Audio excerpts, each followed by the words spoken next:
জামাতে ইসলামী তো আসলে রাজনীতিতে নিষ্পেষিত হয়েছে, এটা ঠিক।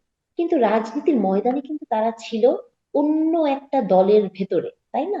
মানে তাদের ওই প্র্যাকটিসটা ছিল, এবং তারা কিন্তু এটাতে গর্বিত। মানে এটা কিন্তু তাদের কোনো মানে লজ্জার কিছু নেই, তারা এটা স্বীকার করেন। এবং তারা দেখেছেন আপনি 5ই অগস্টের পর থেকে যারা নাকি 1 মাস আগে অন্য কোনো মানে আহ, শেখ মুজিবুর রহমান কত বড় নেতা সেটা বলে বিতর্কের মঞ্চ কাঁপিয়েছেন, হ্যাঁ, 1 মাস পরেই তার অন্য একটা চেহারা আপনি দেখতে পাচ্ছেন। তো এই যে জামাতের এটা, তার মানে তারা রাজনীতির মাঠে ছিল।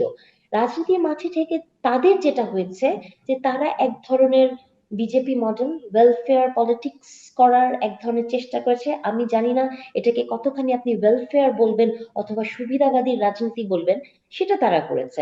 সেই আবহ থেকে তারা এক ধরনের একটা, শব্দটা বাংলা বললে আমি হয়তো এই শব্দ বলবো কিনা, বর্ণচোরা অথবা মানে ধরেন এই ধরনের একটা অ্যাটিটিউড তাদের মধ্যে ছিল।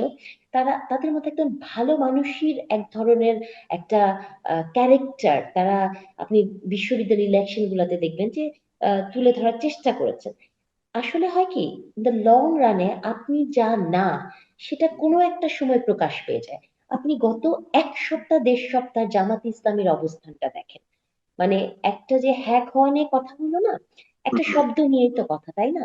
ওই শব্দটা বাদ দিয়ে উনি তার আল জাজিরা ইন্টারভিউতে যা বলেছেন সবই কিন্তু same। অথবা তার দলের কোনো নেতা পরবর্তীতে শাস্তি পেয়েছে,